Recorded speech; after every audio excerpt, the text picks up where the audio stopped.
Nosso assunto é mão, pé, boca. Tudo que a gente precisa saber sobre essa doença, a doutora Andressa vai nos trazer as informações, a nossa pediatra. Bem-vinda novamente. Muito obrigada.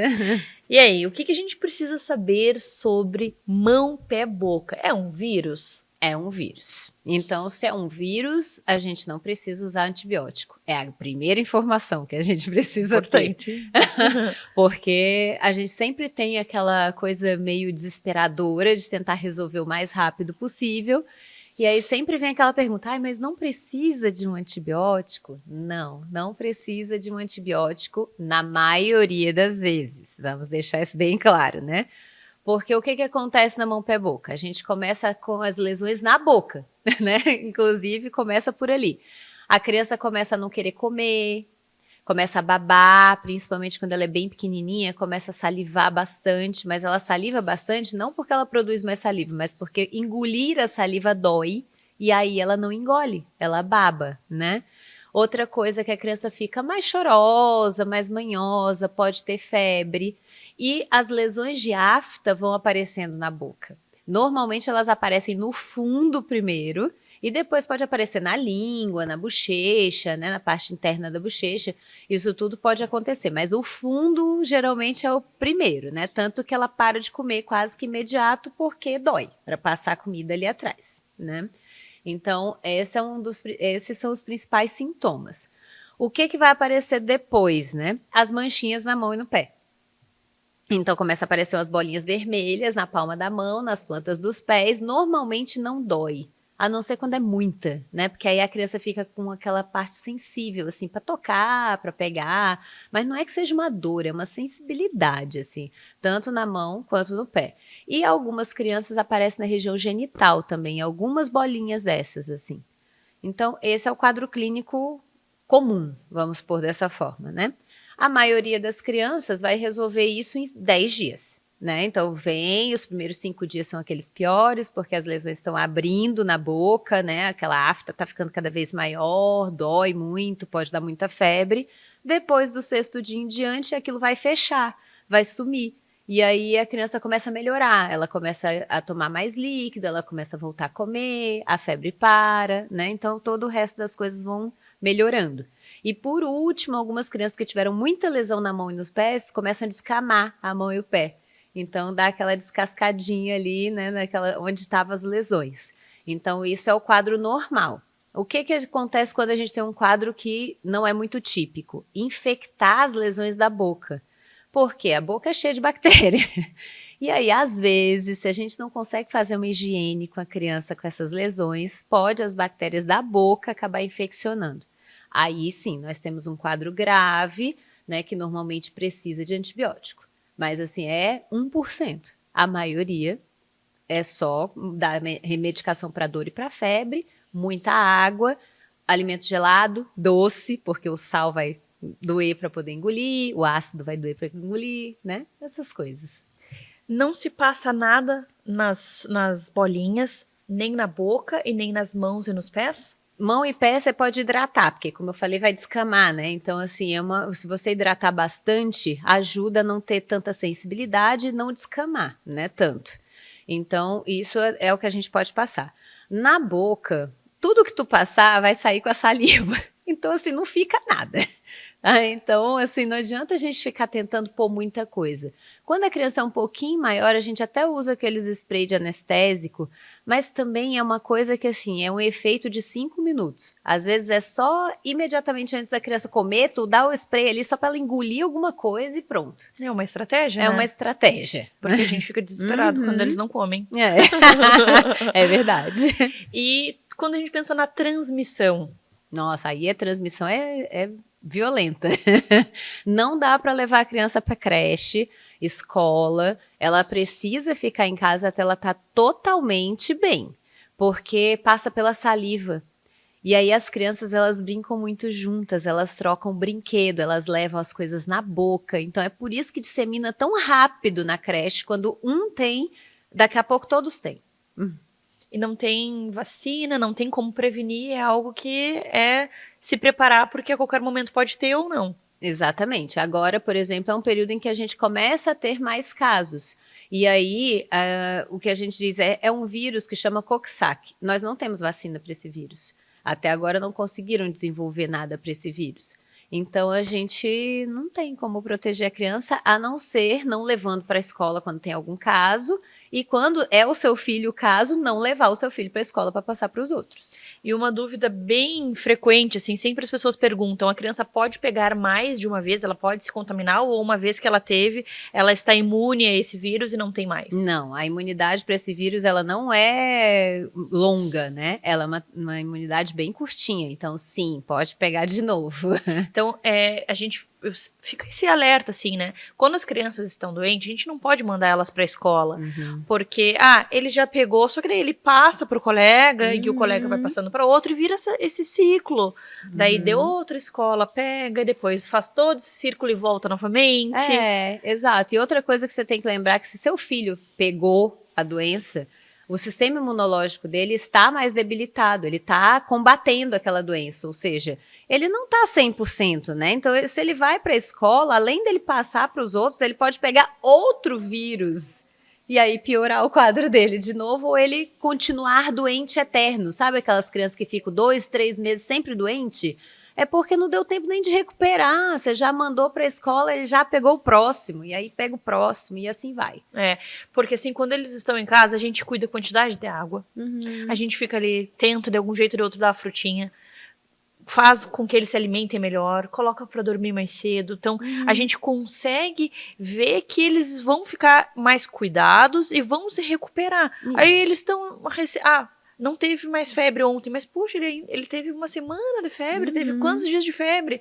Criança fraca, e daí tem outro com outro vírus e assim segue, né? Isso. Então a gente precisa ter esse cuidado de manter a criança, não só por ela estar transmitindo, mas também para não pegar outra coisa. Para não pegar outra coisa em seguida, que é muito comum, principalmente o primeiro ano de creche.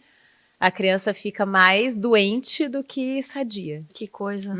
E aí não tem vacina, é só realmente cuidar, não tem a pílula mágica da imunidade também? Não. Então não tem. cuidar os pilares. Isso. Para que, né, a gente consiga oferecer para eles uma qualidade de vida boa, porque não é fácil ficar sempre doentinho, né? Sempre doentinho, daí a criança já fica meio irritada, chateada com não isso, só, né? Acaba não comendo direito, perde peso, então tudo isso perturba a imunidade da criança de um jeito maior, né? Assim. Verdade. Adorei esse assunto, obrigada por todas as informações e até a próxima. Até a próxima.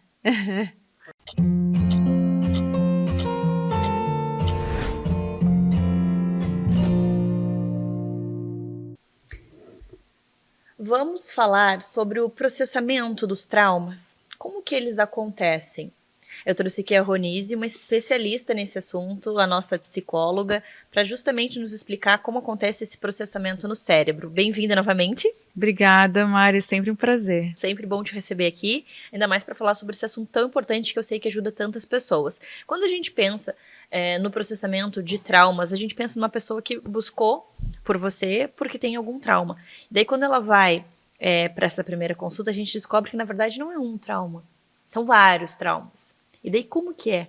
Que processa tudo de uma vez? Como que acontece? Me explica desde o comecinho, por favor. Então, Mari, assim, essa é uma ótima pergunta, porque normalmente as pessoas têm muitos traumas para processar. Só que às vezes elas nem sabem que tem esses traumas. O que mais acontece é a pessoa chegar com o sintoma. Eu me sinto assim, ou eu tenho tal comportamento, ou eu penso tal coisa negativa, né, a meu respeito. Então, o mais comum é a pessoa chegar com o sintoma. Eu quero tratar determinada coisa. E aí a gente vai flutuando para o passado e a gente vai descobrindo aonde está a raiz desse sintoma, ou as raízes desse sintoma. Então, no MDR, ela é uma terapia super organizada. É uma terapia que vem dos Estados Unidos, então os protocolos lá, eles são bem práticos, bem redondinhos, assim. Então, o que a gente faz? Como que a gente trabalha? Cada sintoma, um plano de tratamento. Nesse plano de tratamento, o que tem nele? Eu coloco a queixa do paciente, a queixa é o motivo que ele vem para a terapia, os sintomas do presente, o que ele quer tratar, e aí eu vou flutuar para o passado junto com esse meu paciente, com mais outras determinadas técnicas, e a gente vai descobrir aonde que esses sintomas estão amarrados, qual é a base deles, aonde que eles foram se formando. E aí sim, esses alvos do passado é o que a gente chama de trauma. Pode ser vários ligados a esse sintoma, ou um, ou dois, ou não tão passado, porque daí a gente faz os alvos do presente também. Então, esses são os pilares do sintoma que eu vou trabalhar. E aí, assim, a pessoa pode chegar com vários sintomas, ou com várias situações. Eu quero melhorar a minha vida em família, eu quero melhorar minha relação com meu filho, eu quero melhorar no trabalho, eu quero ir melhor nos esportes. O MDR funciona muito bem também para performance, para quem faz concurso, para quem é atleta, esportista. Poxa, eu tenho uma técnica boa, eu tenho uma tática boa, eu tenho um físico bom, mas chega na hora eu fico ansioso, chega na hora tem algo que me trava. Então a gente também faz esse tipo de tratamento com um resultado bem bacana. Então, para cada para cada uma das queixas é um plano de tratamento. E aí, sim, esse plano de tratamento tem vários traumas ligados a ele. Então, dependendo do sintoma da queixa, eu vou ajustando quais são os traumas que a gente vai trabalhar. E existe aquele paciente que chegou até você porque, eu tenho um trauma X. E aí, ao trabalhar, descobre outros traumas ali. Isso acontece? Perfeito, acontece sim. Algumas vezes a pessoa já vem com o trauma pronto, já sabe o que quer trabalhar, né? Então a pessoa já sabe, eu sofri um acidente, eu tinha 8 anos de idade. Muitos casos de abuso, todo tipo de abuso é extremamente traumático. Então muitas pessoas chegam, eu sofri abuso sexual, eu tinha dos 10 aos 14 anos, eu sei que você trabalha com trauma, eu quero trabalhar exatamente isso. Então, às vezes a pessoa já chega com aquilo ali pronto. E aí a gente começa a processar aquele trauma, começa a fazer o reprocessamento e a pessoa vai lembrando de vários outros, ou de alguns outros. Então, por quê? Porque, como uma proteção, o cérebro fez com que a pessoa esquecesse, porque está muito dolorido, como uma defesa, porque é muito dolorido lembrar daquilo. Então, para eu sobreviver, eu uso as defesas, e uma delas pode ser não lembrar do que aconteceu. Só que a gente não pode enganar o cérebro o tempo todo, então quando ele pode, ele vem com sintoma para mostrar, o trauma está ali. Uma parte da pessoa sabe que precisa reprocessar aquilo ali para ela ter uma vida normal, uma vida melhor.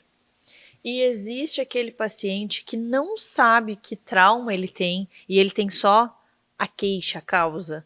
Eu tenho toque, eu sou muito estressado, enfim, ele chega com algum problema e ele vai até você para descobrir o que está causando, que trauma que faz com que essa pessoa haja dessa forma? A maioria chega apenas com o sintoma. A gente sabe que os sintomas estão ligados a traumas porque a gente já conhece muito bem esse assunto, mas a maioria das pessoas não conhece. Então, aí que faz parte também do nosso trabalho, na primeira fase do MDR, a psicoeducação está explicando por que a gente vai buscar no passado. Como que esse trauma do passado está servindo como base no meu sintoma do presente, porque a maioria das pessoas não sabe disso. A maioria das pessoas fala, não, mas eu não quero falar da minha infância, eu quero tratar a depressão que eu estou hoje. Então, vai de toda a nossa habilidade de estar explicando para essa pessoa que para a gente realmente tratar e o sintoma não voltar mais, a gente precisa no passado. Tem alguns casos, Mari, que é importante dizer que a gente não consegue tratar com MDR porque que a gente melhora, mas são casos que têm uma base orgânica. Aí, esses casos, a gente não consegue tratar 100%. Mas casos que têm uma base traumática, emocional, só psicológica, a gente consegue tratar 100%, sem dúvida alguma. Muitas vezes, eu já vi casos de pessoas que chegam com com diagnósticos, com laudos de transtornos psiquiátricos, e aí a gente começa a processar os traumas e o sintoma desaparece completamente. Então, por quê? Porque não tem uma base orgânica, não tem uma base física. Então, isso é bastante comum. Eu adorei. Que bom. E eu quero tratar os meus traumas todos. Vai ser um prazer. Você é muito querida. Onde está sempre tem uma energia boa. Muito obrigada por compartilhar todas as informações conosco. E se você tem aí algum trauma que você lembra e está guardando ali, ou se você tem sintomas e quer realmente mudar isso na sua vida, vai no Instagram do Minuto Mamãe e Bebê, procura lá a Ronise, a nossa psicóloga, e marca a tua sessão, que eu tenho certeza que você vai ter uma qualidade de vida muito melhor. Obrigada e até a próxima. Eu agradeço, até.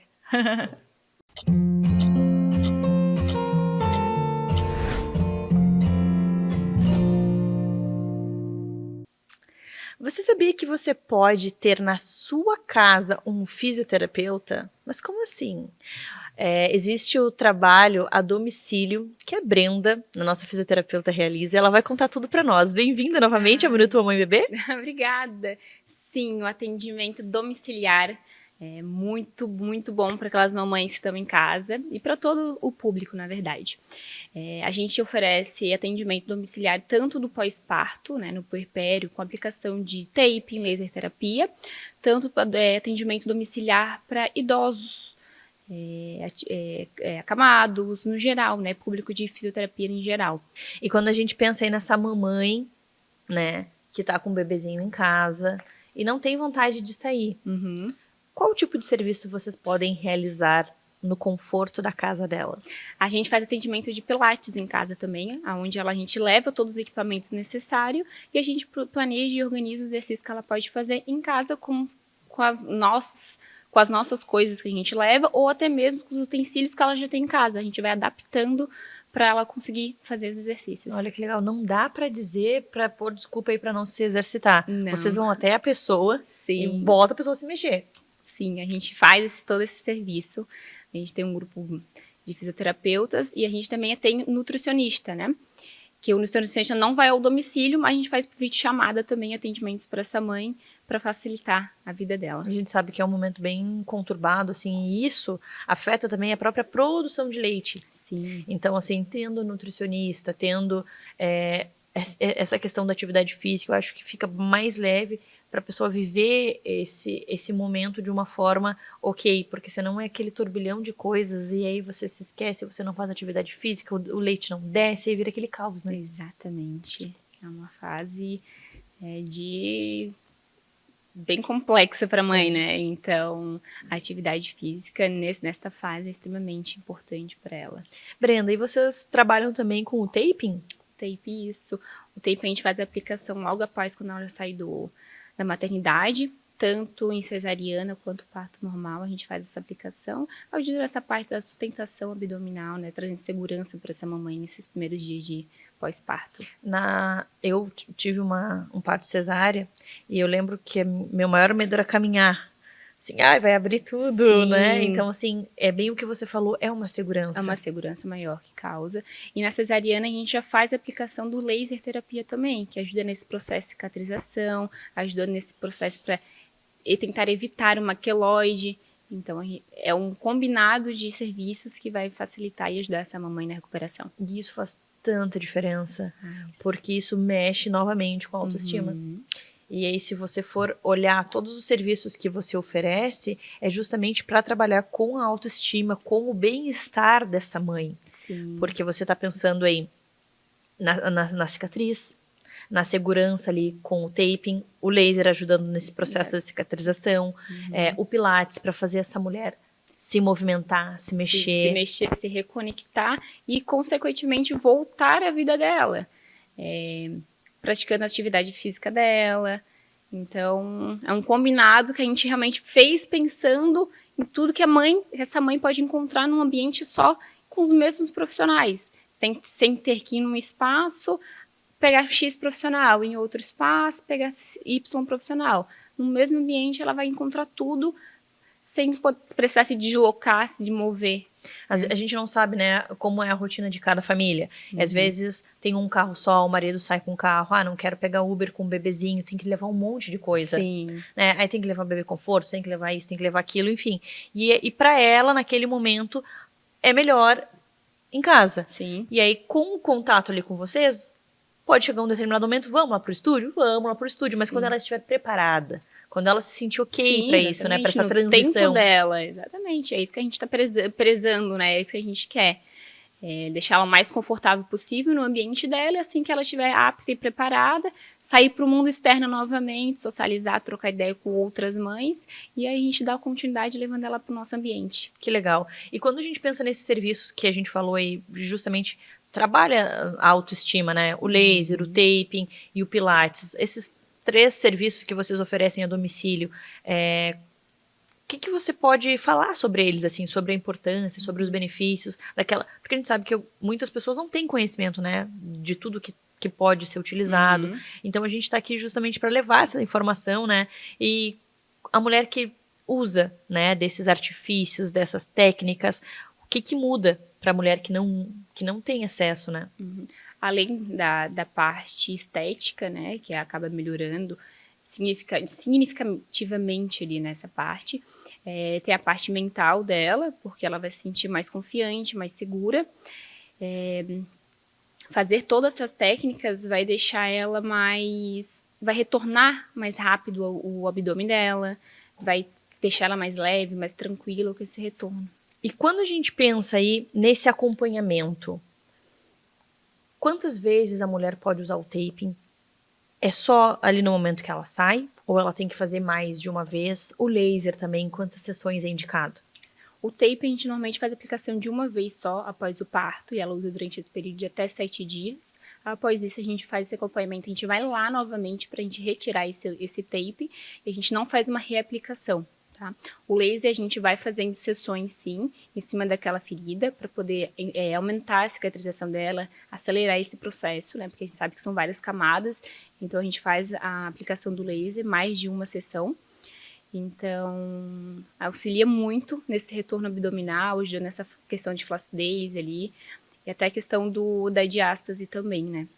E o pilates, sendo em casa, quanto tempo depois do parto já é indicado começar? Então, de cesariana e parto normal tem um período um pouquinho diferente, né?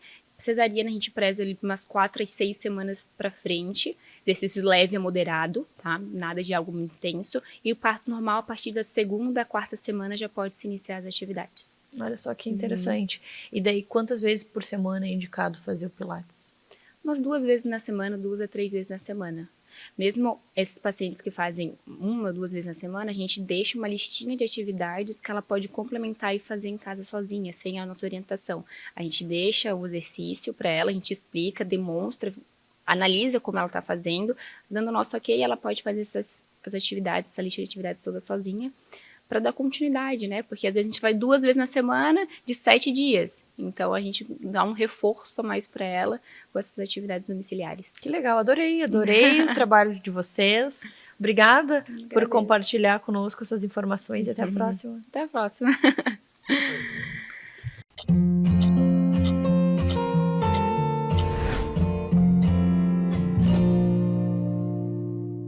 Birra, frustração, isso acontece na sua casa? Hoje nós vamos falar sobre esse assunto com a nossa psicóloga, a Letícia. Bem-vinda novamente. Obrigada, Mari. Quando a gente pensa nesses 2 temas aí, nessas 2 situações, o que a gente precisa saber sobre? Então, a criança, ela tende a nos testar. Então, toda vez que a gente fala que ela não pode ter alguma coisa ou não pode conseguir aquilo naquele momento, a gente tem que sustentar o que a gente está falando. E até o final, ser consistente com o que a gente disse. Se é um não, ir até o final com isso. Porque o que acontece? A criança, ela tende a testar a gente, né? Então, quando a gente fala um não pra criança e ela chora ou faz birra, a gente cede, na cabeça dela, toda vez que ela fizer isso, ela vai conseguir o que ela quer. E isso vai gerar aquela frustração nela, né? Se a gente falar um não e for consistente, vai fazer com que ela se frustre. Então, a gente precisa ensinar isso pra criança. E é dessa forma que a gente estraga as crianças. A gente fala algo, não sustenta e a criança chora e a gente vai lá e entrega. Sim, a gente reforça, né? Com que ela chore, com que ela grite e muitas vezes bata também, né? Que dependendo da criança pode vir essa questão também da agressividade junto, né?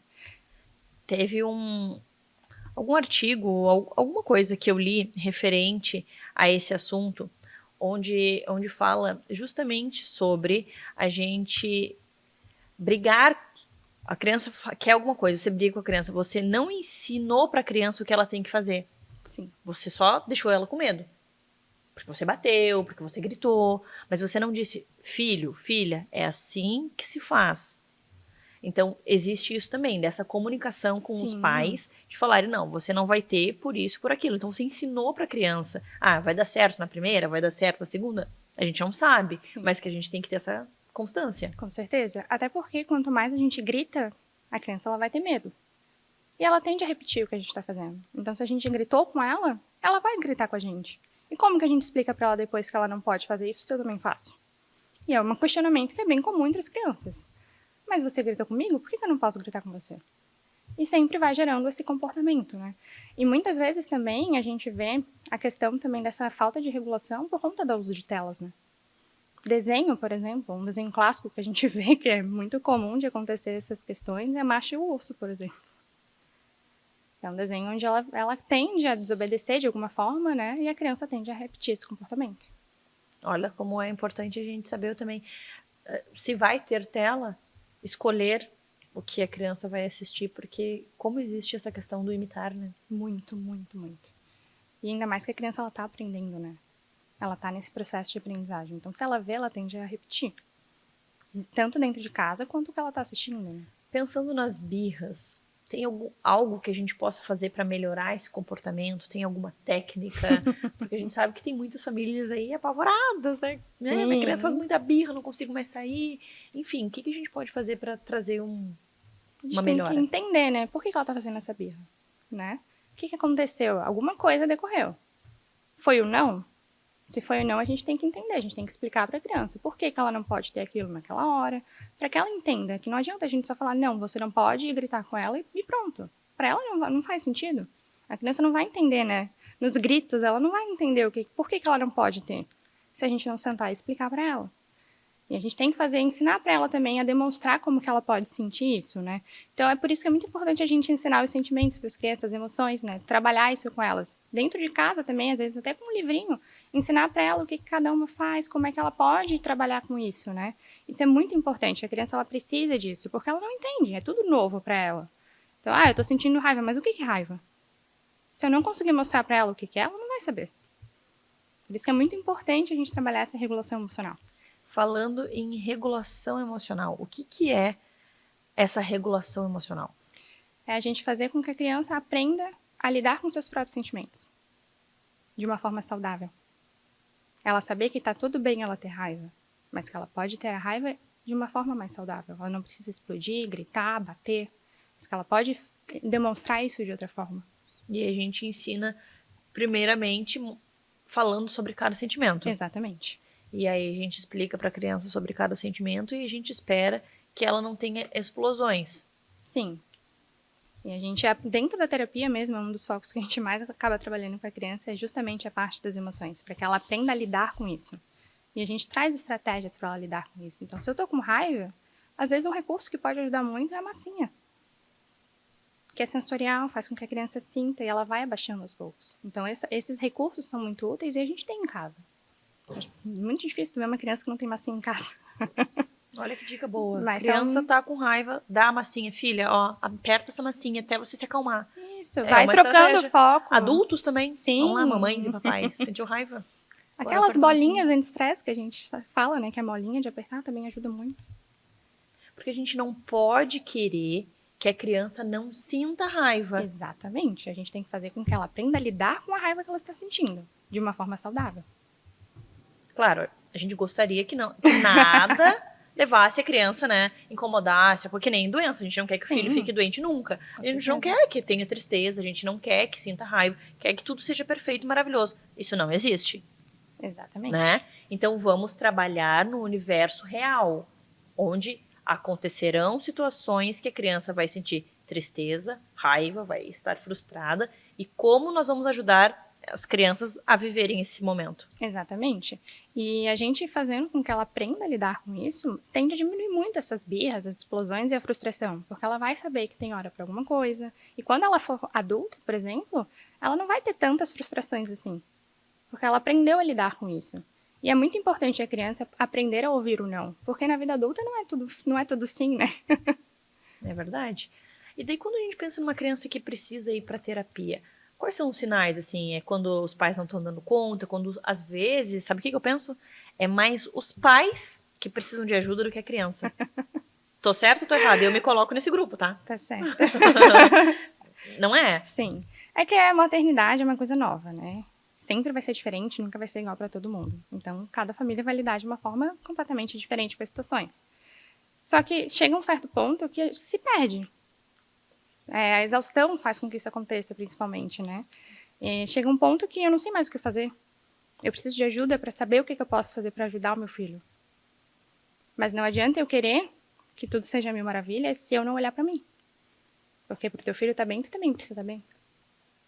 Então, vem aí uma importância muito grande da terapia dos pais também. Olha só, não adianta, leva lá a criança e a terapeuta descobre, gente, mamãe e papai, vocês precisam também, né? Sim, porque vamos pensar assim no mundo perfeito, né? No mundo perfeito todo mundo estaria bem e ok, a gente, tem um problema, vou ali, resolvo e tá tudo bem. Mas muitas vezes o que acontece? Os pais estão exaustos também, não sabem mais lidar com as situações e acaba que a criança vai reproduzindo tudo que está acontecendo dentro de casa. Então gera mais frustração para os pais e a criança não consegue mais se regular. Eu adorei. E se você também gostou, se você quer entender um pouco mais sobre esse assunto, sobre birra, sobre frustração, sobre como ajudar as crianças a se regularem, entra lá no Instagram do Minuto Mamãe Bebê, procura a Letícia e lá você conversa com ela, eu tenho certeza que ela vai te ajudar. Obrigada e até a próxima. Obrigada, Mari.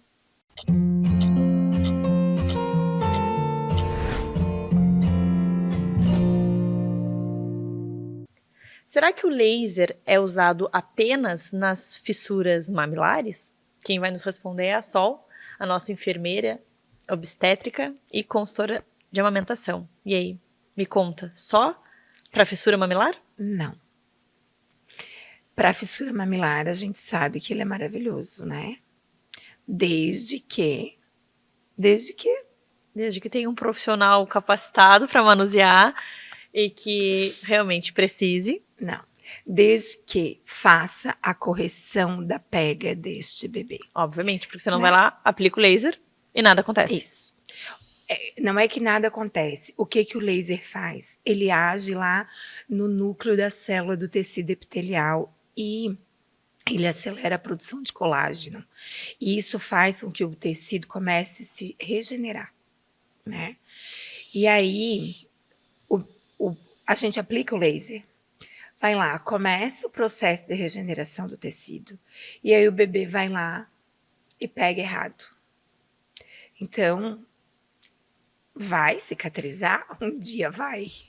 Mas essa família vai gastar muito com laser. Então, eu sempre falo assim, ó. Quando me chamam para aplicação do laser, eu falo, aplicar só o laser em fissura mamária, eu não aplico. Por quê? Eu não quero que depois saiam comentando, Sol aplicou o laser e não funcionou. Não. Eu vou para a consultoria, faço todos os manejos que precisa ser feito para corrigir a pega. E aí sim, aplico o laser. Então, o laser está incluso na minha consultoria. Mas você cobra a parte? Não. O laser está incluso no valor da minha consultoria. Por quê? Porque ele é meu instrumento de trabalho. Aí, quando eu vou e a mãe já tem cesárea, eu aplico na cesárea, porque a cicatrização é maravilhosa, sabe? Então, o laser serve para as fissuras mamilares, para a cicatrização de cesárea, para a desobstrução de ducto, porque ele faz vasodilatação, né? Ele ajuda extremamente na imunidade. É claro que para cada função tem determinados joules, né? Então, para cada exercício dele, ele tem uma função. Então, a gente precisa fazer o curso de laser, repetir o curso de laser, para você entender como realmente funciona. E as coisas, elas vão mudando, né, Mari? Eu não posso fazer... Eu fiz um curso há 8 anos atrás, um exemplo, né? E eu vou continuar usando o mesmo curso? Não, porque os protocolos vão mudando, né? Hoje existe, como a gente fez na Martina, o laser para pé, mão e boca, né? Eu tenho usado muito em criança. Essa semana eu ainda usei novamente numa bebê lá em Jurerê. Então, e a melhora a gente percebe, assim, é visível, né? Eu tenho uma irmã que ela sempre teve muito problema com pneumonia, ela teve várias pneumonias. Está sempre doente, sempre doente. E aí ela mesma disse, ô, mana, quem sabe a gente começa a fazer o laser aí para ver se, porque o fulano me disse que o tal do Ilib funciona para a imunidade. Aí eu falei, é verdade, funciona. E ela disse, por que tu não faz em ti? Eu digo, né? Eu acabo esquecendo mesmo, que é tanta função, e aí, como sempre, eu esqueço de mim, né? Eu deveria me cuidar primeiro para depois cuidar de ti, né? Mas não, é de ti primeiro, para depois eu. E aí eu falei, oi, irmã, vamos começar a fazer. Foi impressionante, tá? A mudança que houve nela. Impressionante. Ela tinha o ouvido muito fechado, sabe? Tapado o tempo inteiro. E ela fala, tu não tem noção o que aconteceu na minha vida, assim, as coisas que foram mudando. Então, lógico, o ILIB é um processo que a gente tem que... São sessões, né? Tu tem que fazer um protocolo meio que contínuo, né? Seguindo o protocolo certinho para poder funcionar. Então, o laser, ele é realmente genial. E ele funciona muito para muitas coisas. Para lesão óssea. Isso eu curei. Curei uma bursite que eu tinha no meu braço, que eu não conseguia nem pentear meu cabelo. E meus braços, minhas mãos, não pode ter dor, né? Porque eu trabalho muito com eles. E aí, uma menina que trabalhava comigo, ela falou, só por que tu não faz o laser no teu braço? Eu lembro que uma vez comentou comigo que ele era bom. E aí, seriam muitas sessões. E eu curei meu braço com 3 sessões. Com 3 sessões de laser. Então, ele realmente ajuda muito. Quando a gente pensa nas crianças, né? Você citou que o laser ele pode ser utilizado para essas fissuras que tem das Pé, mão e bolinhas, boca. né? Mas tem algumas outras situações na criança, na boquinha, enfim, afta. Aham. Qualquer lesão você pode usar. Para as aftas, às vezes a criança cai, machuca. Outro dia eu fiz o tratamento de cicatrização porque um portão caiu em cima da criança e a criança machucou a boca. Foi bem engraçado porque uma outra mãe tinha me relatado a mesma coisa, que o portão caiu em cima da criança e 3 semanas depois aconteceu isso com uma outra mãe. E aí a mãe me chamou e realmente cicatrizou muito. Às vezes a gente ainda comenta, né? Eu tenho uma amiga que diz, ô Sol, mas tu não posta essas coisas. E eu falo, ai gente, é porque é muita coisa para ser postada, né? E aí eu também respeito muito. Tem pessoas que não gostam, né? Então é preferível a gente falar, sim. Mas o laser, ele funciona para qualquer coisa. Que legal. Então, esse instrumento de trabalho para te acompanhar é o par perfeito para diversas situações, né? Diversas situações. Que legal. Outro dia eu cheguei na casa de um pai e o pai estava com muita dor na fascite plantar. E aí eu falei, quer fazer um pouquinho de laser aí para ajudar? E aí ele disse, mas foi aqui para atender minha esposa, né? Não foi pra fazer. Eu falei, não tem problema, a gente já aproveita. Atende a família inteira. É. E aí eu fiz. E depois eu repeti mais vezes, porque ele falou, Sol, a dor foi assim, sumindo. É que vai melhorando o processo inflamatório, na verdade, né? Eu adorei. Adorei saber um pouquinho desse instrumento que foi tão importante na minha amamentação, né? Quando eu estava amamentando a minha filha, que me ajudou tanto. E saber que ele é tão maravilhoso para outras coisas, né, Sol? Muito. Obrigada por compartilhar conosco e até a próxima. Até.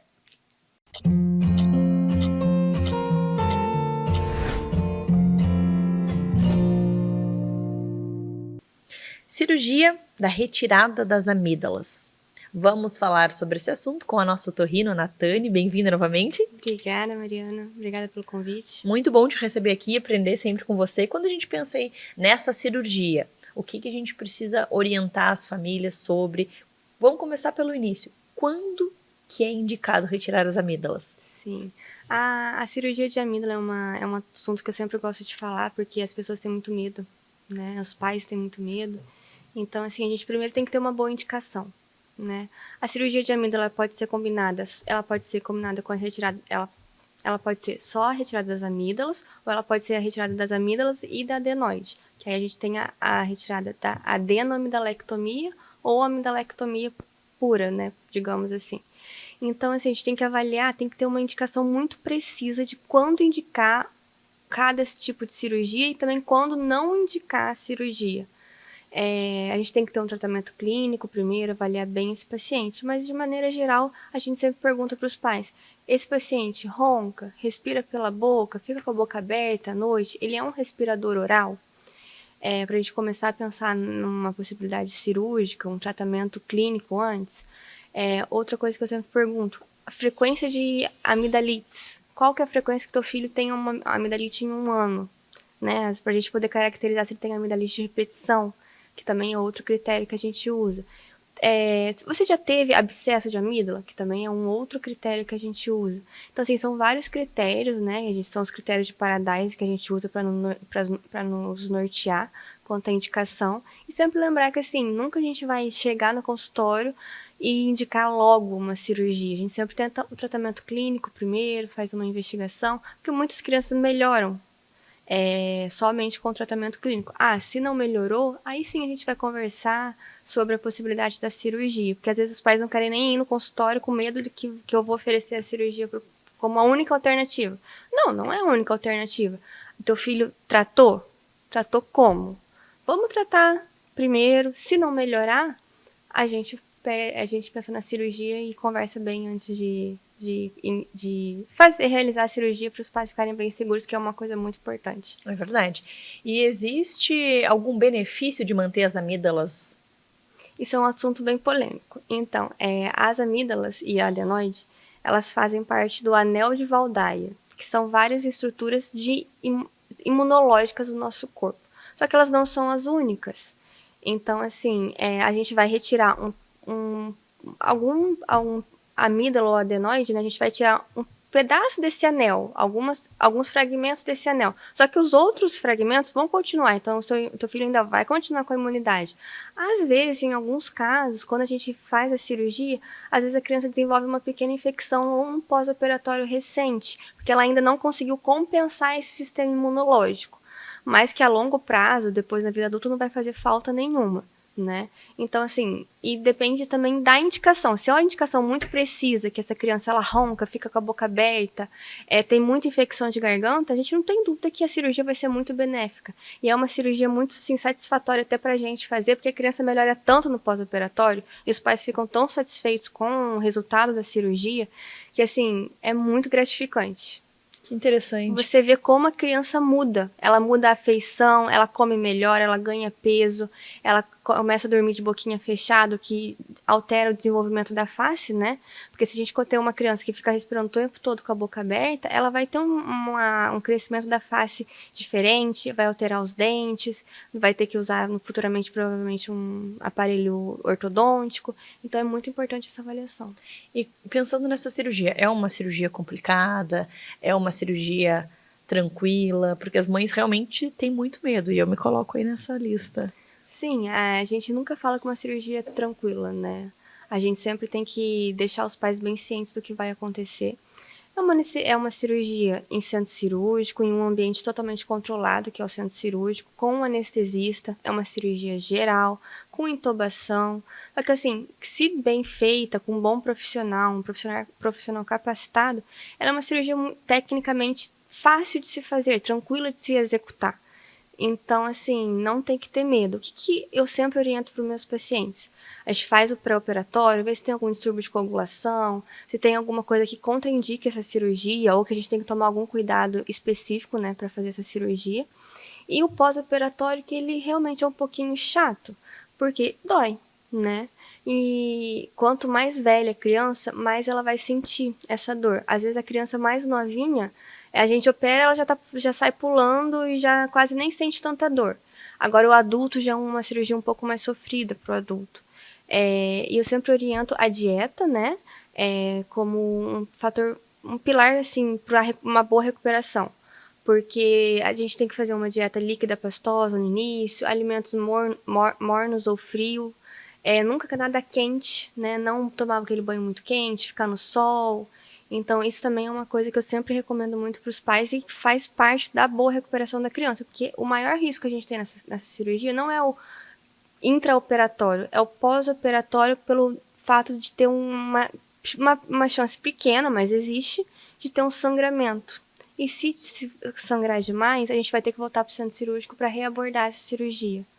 Então, a gente sempre tem que pensar nisso. E é uma cirurgia feita de que forma? A gente sabe que tem laser, tem várias técnicas. Como que a cirurgia para retirada das amígdalas acontece? Então, que nem você falou, tem algumas técnicas no mercado, né? Tem a cirurgia frio, tem a cirurgia com eletrocautério, tem a cirurgia com coblation. Cada uma tem a tua vantagem e a tua desvantagem, né? A gente tem que avaliar cada paciente para indicar a que encaixa melhor nesse paciente. Então, assim, só conversando mesmo para a gente saber qual a melhor técnica para usar. E o pós-operatório, como que normalmente, assim, tem alguma que seja mais tranquilo ou o pós-operatório de todas é igual? Não, isso até na literatura fala, né, que a cirurgia com coblation é uma cirurgia que tem um risco de sangramento menor e a questão da dor não muda tanto, mas que o risco de sangramento, se for intracapsular, que aí é uma outra subdivisão, né, que aí eu não vou entrar em detalhes agora, ela tem um risco de sangramento menor. Mas assim, às vezes nem sempre a gente opta por indicar ela. Às vezes eu mesmo indico muito mais a cirurgia convencional, por ser uma cirurgia que até mais fácil para os planos autorizarem, uma cirurgia mais em conta quando os pais querem fazer no particular, e uma cirurgia também bem tranquila de ser realizada, às vezes com sutura com pontos, né, ali na loja amigdaliana, a gente consegue controlar bem esse sangramento e não ter nenhuma complicação depois. Eu adorei! Obrigada por trazer todas essas informações. E se você quer entender um pouco mais sobre esse assunto, quer tirar dúvidas, será que seu filho realmente tem indicação para fazer essa cirurgia? Eu sempre digo que é bom a gente consultar com mais de um profissional para realmente, se ficou com aquela dúvida, né, ter uma outra opinião. Entra lá no Instagram do Minuto Mamãe Bebê, procura pela doutora Natane, conversa com ela, eu tenho certeza que ela vai tirar todas as suas dúvidas. Obrigada e até a próxima. Obrigada, até a próxima. Tchau.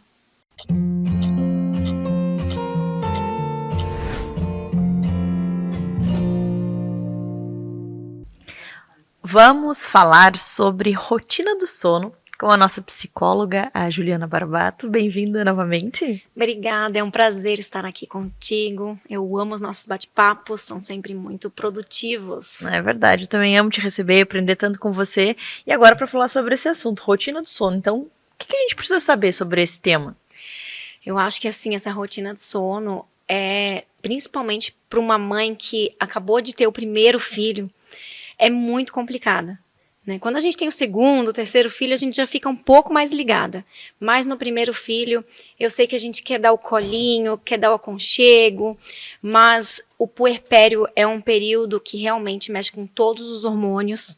E se a gente fazer com que a criança acostume a pegar no sono no colo, depois para extinguir esse comportamento e ensinar essa criança a pegar no sono sozinha é muito mais difícil. E a gente tem estratégias para que a criança aprenda a pegar no sono sozinha. Nunca deixar o bebê chorando, é claro, né? Quando a gente fala em extinção, muita gente que não conhece, não tem conhecimento sobre as técnicas comportamentais que são comprovadas cientificamente, acha que a gente vai deixar o bebê chorando até ele dormir. Pelo amor de Deus, nunca façam isso, não é isso. A gente tem uma maneira de conseguir ensinar o bebê a pegar no sono profundo no berço. Por que isso? Todo mundo tem despertares noturnos. Sabe quando a gente vira para um lado, vira para o outro? Todo mundo desperta, são micro despertares. O neném também. Só que o neném, ele passou 9 meses sendo embalado dentro da barriga. E ele é acostumado a pegar no sono embalando. Então ele sai para esse mundão, onde nos primeiros meses ele nem sabe que nasceu ainda. Com os braços todos esticados, perna esticada, sendo que estava acostumado a ficar todo, né, encolhidinho ali dentro da barriga. E aí, ele não sabe pegar no sono sozinho. Como é que vai aprender? A gente precisa ensinar. E tem uma maneira como estruturada para a gente ensinar isso. Claro que no primeiro mês, segundo mês, né, são 2 meses que o neném está conhecendo o mundo externo, a mãe está conhecendo o bebê está conhecendo esse ambiente. Então, fica, né, um pouco mais difícil de iniciar essa rotina e nem se deve. Ali, a partir do 3º mês, eu digo isso com propriedade, porque eu fiz isso com os meus 2 filhos. Os 2 dormem de 12 a 15 horas seguidas, desde ali dos 2 meses, onde não precisava mais ter, né, o alimento durante a madrugada. Então, eu já consegui fazer esse treino. E eu sei que a gente quer dar aquele colinho para a criança dormir, e para a mãe que está nesse puerpério, é mais reforçador o bebê pegar no colo e com muita calma. Tu sabe como é que é, né? Tu é mãe. A gente coloca assim, sem respirar no berço. E é aí que está o perigo. Porque a criança, ela pega no sono profundo no colo, e aí ela aprende a pegar nesse sono profundo no colo. E quando ela tem esse micro despertar, o que acontece? Ela acorda e não consegue pegar no sono de novo sozinha, porque ela acostumou a ser embalada, acostumou com o cheiro da mãe, né? Se a mãe está amamentando com né, na hora da amamentação, então acostumou com isso também, acostumou, se for com a mamadeira, independente da forma como a criança é alimentada, ela acostuma e ela pega esses jeitos, né? Ela internaliza essa forma de pegar no sono profundo. Então, esse é o erro, assim, né? Não digo erro, mas é a forma como essa mãe conhece. E eu já passei por 2 puerpérios. Eu sei que o que a gente mais quer nesse momento é que a criança durma. E aí, quando ela dorme, a gente faz de tudo para não deixar ela acordar na hora de colocar no berço. E aí, a criança acostuma a pegar no sono no colo. Então, a gente tem estratégias. Para ajudar essa rotina. Primeira coisa. Descartar qualquer questão fisiológica. Cólica, né? Se a criança tem algum tipo de dor, refluxo, tem que descartar tudo isso. Porque se tem isso, aí fica um pouco mais difícil, porque tem que tratar isso, né? Então, isso aí a gente não tem controle. A segunda questão é a gente conseguir identificar se essa criança, né? O médico vai identificar se ela precisa desse aleitamento, né? Durante a madrugada, ou se não tem mais necessidade. Se a criança não está ganhando peso, tem necessidade de acordá-la a cada tanto tempo, né, de acordo com a orientação médica, e para conseguir alimentar. Se não precisa acordar essa criança durante a noite, se ela está ganhando peso. O ideal para a mãe que amamenta, né, se possível, o pai ajudar nesse momento. A mãe amamentar e passar para o pai fazer a criança arrotar e continuar, né, esse processo de fazer a criança dormir. Então, por quê? Porque a mãe tem o cheirinho, tem aquela coisa toda, né? Então, se torna mais difícil. A mamadeira, às vezes, é um pouco mais fácil, porque não tem o cheiro, não tem aquele, né, esse contato. Porém, não deixa de ser o colo da mãe, né? Então, também acaba associando isso. E, então, aí a outra questão é colocar no berço antes da criança. A gente pode embalar ela, mas colocar no berço antes dela pegar naquele sono profundo. A criança começou a fechar o olhinho, coloca no berço. Chorou? Pega de volta. Faz o processo de novo. Tá quase, coloca no berço. Muitos desistem por quê? É nesse momento que às vezes leva tempo. Eu lembro que com o Bernardo, meu mais novo, que está com 1 ano agora, demorava às vezes de 2 a 3 horas esse processo.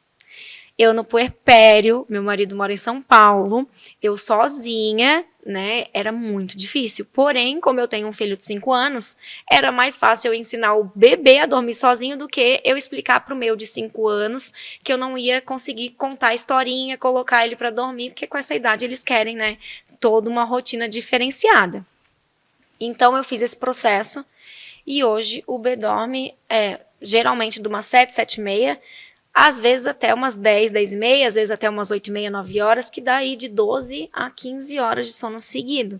Eu, às vezes, escuto ele acordando à noite. Ele bate pé, ele fala um pouquinho, assim, dá umas balbuciadas e volta a dormir sozinho.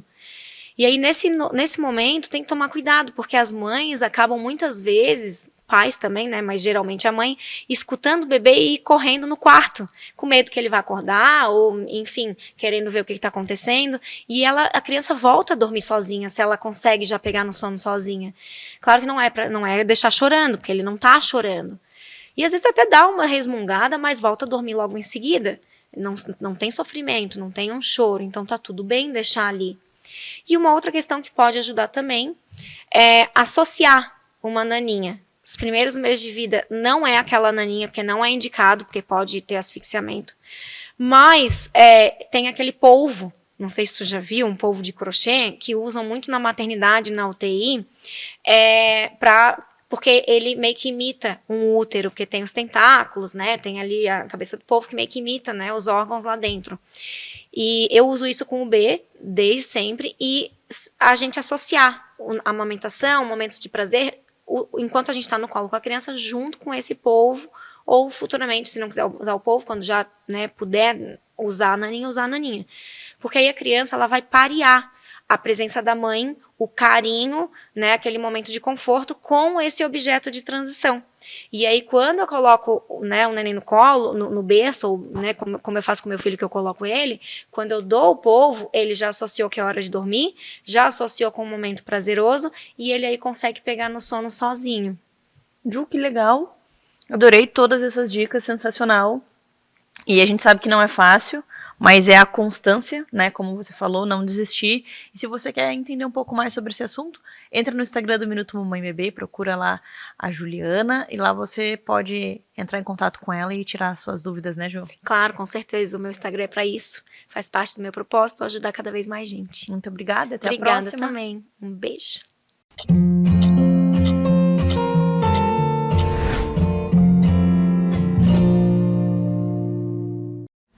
Há 20 anos no mercado televisivo e de produção, Premier Produções oferece soluções práticas e inteligentes.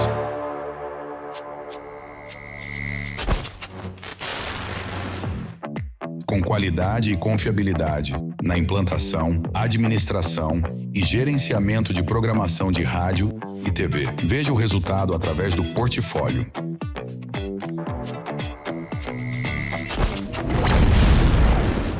Wilson Antônio Betim, nascido em Pelotas em 1964, foi o fundador visionário do grupo Premier Produções. Formado como técnico eletrônico pelo Cefet, ele iniciou sua trajetória na radiodifusão ao se mudar para Florianópolis em 1987. Com uma carreira sólida em grandes empresas de mídia, Betim realizou seu grande sonho em 1996, fundando a Premier Produções. A Premier trouxe inovações importantes ao cenário da comunicação, especialmente com a criação e operação de TVs legislativas em diversas câmaras municipais. Sua liderança foi crucial para ampliar o acesso à informação e fortalecer a transparência governamental. Wilson Antônio Betim faleceu em 2022, deixando um legado de pioneirismo e dedicação à comunicação. Seu trabalho continua inspirando a busca por inovações no setor.